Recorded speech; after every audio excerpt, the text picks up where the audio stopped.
ये जो विषय हैं परासरण यानी कि ऑस्मोसिस, परासरण दाब, प्रतिलोम परासरण यानी कि रिवर्स ऑस्मोसिस, ये सभी मुझे जादू की तरह लगते हैं। और आपको बता दूं कि ये सभी अणु संख्या गुणधर्म यानी कि कॉलिगेटिव प्रॉपर्टीज हैं। और यहां तक कि रसायन विज्ञान में पहला नोबेल पुरस्कार वांट हॉफ को परासरण और परासरण दाब की खोज करने के लिए दिया गया था। अब आखिरकार ये होते क्या हैं, इसे समझने के लिए हम सबसे पहले यहाँ पर एक यू आकार की नली ले लेते हैं जिसमें हम द्रवों को भर सकें। अब इस नली में हम शुद्ध विलायक यानी कि प्योर सॉल्वेंट भर लेते हैं और यहाँ पर हम इस प्रकार से यह एक गुलाबी चीज लगाते हैं जिसके बारे में मैं अभी आपको थोड़ी देर में बताऊंगा। तो इस गुलाबी चीज को हम अर्धपारगम्य झिल्ली यानी कि सेमी परमिएबल मेम्ब्रेन कहते हैं। तो इस अर्धपारगम्य झिल्ली की यह खासियत होती है कि यह अपने में से विलायक को तो गुजरने देती है, लेकिन बड़े विलय कणों को यह अपने में से नहीं गुजरने देती है। अब आप यह सोच रहे होंगे कि यहाँ पर हमने विलय कण तो मिला ही नहीं है, तो एक काम करते हैं कि हम यहाँ पर विलय मिला लेते हैं। तो हमने यहाँ पर दाईं ओर यह जो पीला भाग है यहाँ पर विलय मिला दिया है। तो यह अर्धपारगम्य झिल्ली विलायक को तो अपने में से गुजरने देती है, लेकिन विलय कण इसमें से नहीं गुजर पाते हैं। तो यहाँ पर असंतुलन पैदा हो जाता है। और अब हम देख पाते हैं कि विलायक का बहाव तो इस दिशा में होता है, और यदि हम शुद्ध विलायक के स्तर की बात करते हैं और यदि शुद्ध विलायक के रूप में जल है तो यहाँ पर तो इसका स्तर इस प्रकार बढ़ जाता है और यहाँ पर इसका स्तर गिर जाता है। तो यहाँ पर यह क्या हो रहा है इसे मैं अभी थोड़ी देर में स्पष्ट करूंगा, लेकिन एक बार के लिए मान लीजिए कि आप ऐसा होता हुआ देख रहे हैं और आप इसे रोकना चाहते हैं। तो अब इसके लिए हम क्या कर सकते हैं, लेकिन उससे पहले मैं आपको यह बता दूं कि इसी प्रक्रिया को हम परासरण कहते हैं। तो अगर आपके पास में एक अर्धपारगम्य झिल्ली है और अगर आपके पास में एक विलायक है और विलयन है, तो विलायक की दिशा से जो विलयन की दिशा में बहाव होगा, इसी प्रक्रिया को हम परासरण कहते हैं। अब अगर हम इस प्रक्रिया को रोकना चाहते हैं तो हम इस पीले पक्ष जहां पर इस द्रव का स्तर अधिक है, यहाँ पर इस तरह से दाब लगा सकते हैं। तो हम इस पक्ष से धक्का लगाते जाएंगे और तब तक लगाएंगे जब तक ये दोनों स्तर एकदम बराबर न आ जाए। तो अब इस विलायक का बहाव तो रुक गया है और चलिए मान लेते हैं कि जो हमने यहाँ पर यह दाब लगाया है, यह दाब जिससे परासरण की प्रक्रिया रुक जाती है, इस दाब को हम पाई कह देते हैं और इसी दाब को हम परासरण दाब कहते हैं। तो आपने यह ध्यान दिया होगा कि इस वीडियो के सबसे महत्वपूर्ण विचारों में से एक विचार की बात तो हम कर चुके हैं, जो कि है परासरण दाब। परासरण का अर्थ होता है विलायक की दिशा से विलयन की दिशा की ओर बहाव होना, क्योंकि यहाँ पर अर्धपारगम्य झिल्ली का उपयोग किया जा रहा है। तो अर्धपारगम्य झिल्ली में से विलय तो नहीं गुजर सकता है, केवल विलायक ही गुजर सकता है। और ऐसा क्यों होता है इसके बारे में भी हम बहुत जल्द बात करने वाले हैं। और परासरण दाब वह दाब होता है जो परासरण की प्रक्रिया को रोक देता है। अब आइए इसके बारे में बात करते हैं कि विलायक आखिरकार इस दिशा से इस दिशा में बहना क्यों चाहता है। अब आइए मैं यहाँ पर यह कह देता हूँ कि इस पक्ष में हमारे पास उच्च विलायक सांद्रता है। अब आप सोच रहे होंगे कि इस पद उच्च विलायक सांद्रता के बारे में हम आमतौर पर बात तो नहीं करते हैं, तो आखिरकार यह यहाँ पर क्या है, इसका मतलब क्या होता है। तो देखिए, हम यहाँ पर मान रहे हैं कि विलायक की सांद्रता इस पक्ष में तो उच्च है और यहाँ पर हम विलय मान रहे हैं, यानी इस पक्ष में विलय मान रहे हैं। तो मैं यह कह सकता हूं कि मोल भिन्न के पदों में यहाँ पर तो विलायक की सांद्रता अधिक होगी और इस पक्ष में विलायक की सांद्रता कम होगी, यानी कि यहाँ पर कम विलायक होगा। तो हम कह सकते हैं कि इस पक्ष में तो मोल भिन्न 1 के बराबर होगी और इस पक्ष के लिए मोल भिन्न 1 से कम आने वाली है। तो स्पष्ट रूप से यहाँ पर सांद्रता में अंतर आ रहा है। तो अब चीजों को वापस से सामान्य करने के लिए यहाँ पर दो स्थितियां संभव है। या तो क्या हो सकता है, या तो विलायक बाईं ओर से दाईं ओर बहे, या ऐसा हो सकता है कि विलय दाईं ओर से बाईं ओर बहे। लेकिन मैं यहाँ पर इस विलय को बहने से एकदम रोक दे रहा हूं।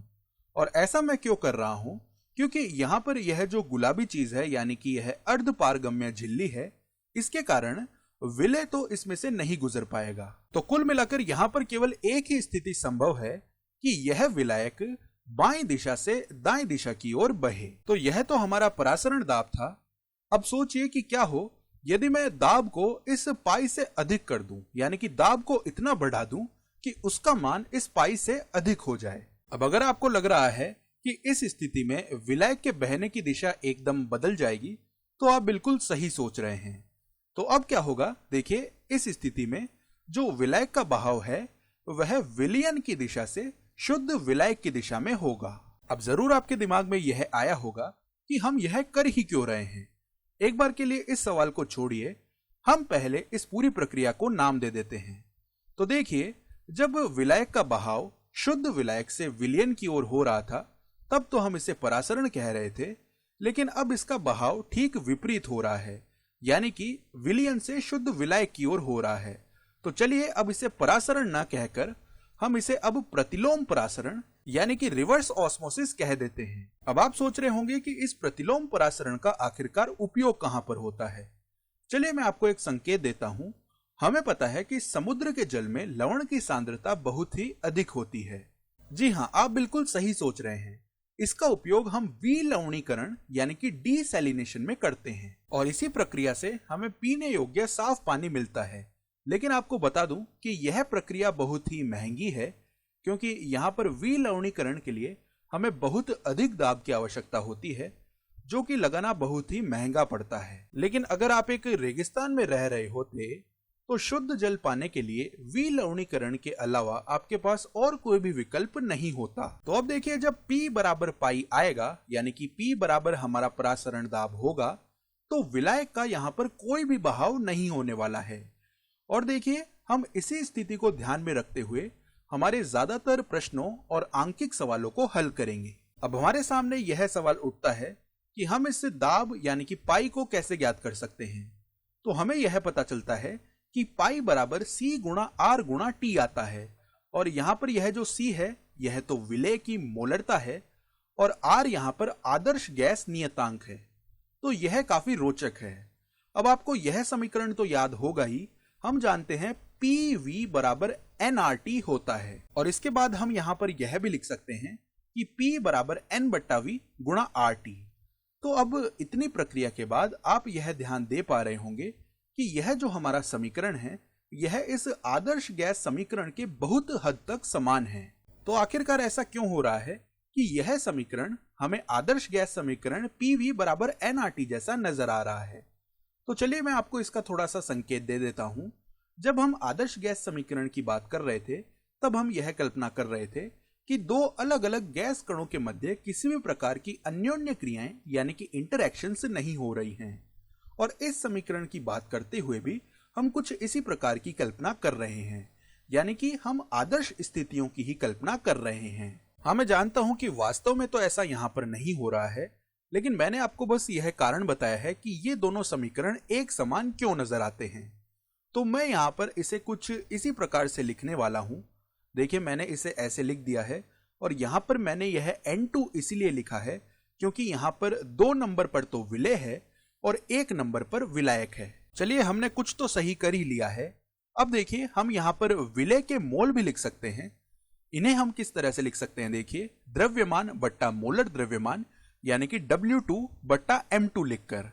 तो इसकी वजह से अब हम विलेय का जो मोलर द्रव्यमान है यानी कि M2 का मान है वह ज्ञात कर सकते हैं अगर हमें यहाँ पर इस पाई का मान पता हो। तो अब आप इस समीकरण में पदों को फेरबदल करके लिख सकते हैं, लेकिन जो 2 रूप हमें पता होने चाहिए वे ये वाले रूप हैं। तो इस प्रकार हमने परासरण और परासरण दाब के बारे में बात कर ली है, और अगर P पाई से बड़ा हो तब उस स्थिति में प्रतिलोम परासरण होता है। लेकिन अब क्या हो यदि हमारे पास 2 अलग अलग विलयन हो। तो अब हम दैनिक जीवन के उदाहरणों के बारे में बात कर रहे हैं। यहां पर हमारे पास 2 अलग अलग विलयन हैं जिनके परासरण दाब एकदम बराबर हैं। तो ऐसे विलयनों को हम समपरासरी विलयन यानी कि आइसोटोनिक सॉल्यूशंस कहते हैं। अब आखिरकार इसका उपयोग कहां पर होता है। देखिए, जब कभी भी हम बीमार होते हैं तब हम नमकीन जल यानी कि सैलाइन वाटर लेते हैं, या उसे हम IV तरल भी कह सकते हैं। तो देखिए, उस नमकीन जल में हम 0.9% द्रव्यमान प्रति आयतन NaCl का उपयोग करते हैं, और यह संघटन हमारी लाल रक्त कोशिकाओं के साथ समपरासरी होता है। और अगर ये समपरासरी नहीं होंगे तो उस स्थिति में या तो जल हमारी कोशिकाओं के बाहर बहेगा या हमारी कोशिकाओं के अंदर बहेगा, और ये दोनों ही स्थितियां बहुत ही खतरनाक हैं और हम नहीं चाहेंगे कि कभी भी ऐसा हो। तो इस प्रकार हमने समपरासरी विलयन के बारे में बात कर ली है। अब चलिए यहाँ पर हम अति परासरी विलयन यानी कि हाइपरटोनिक सॉल्यूशंस के बारे में बात करते हैं। तो इनके लिए P का मान पाई से बड़ा होता है, और जब P का मान पाई से छोटा होगा तो वे विलयन अल्प परासरी विलयन यानी कि हाइपोटोनिक सॉल्यूशंस कहलाएंगे। तो यहाँ पर अति इस अल्प से बड़ा होता है। तो क्या अब आप इनके अनुप्रयोगों के बारे में सोच सकते हैं? चलिए मैं आपको एक संकेत देता हूं। जब हम जल में रेजिन डालते हैं तो वह रेजिन फूल जाता है, और इसी प्रकार यदि हम किसी दूसरे विलयन में जो कि लवण NaCl से सांद्रित है, यदि हम उसमें कोई दूसरी चीज डालेंगे तो ऐसा हो सकता है कि वह चीज उस विलयन में संकुचित हो जाए। तो ऐसा होने का कारण क्या है?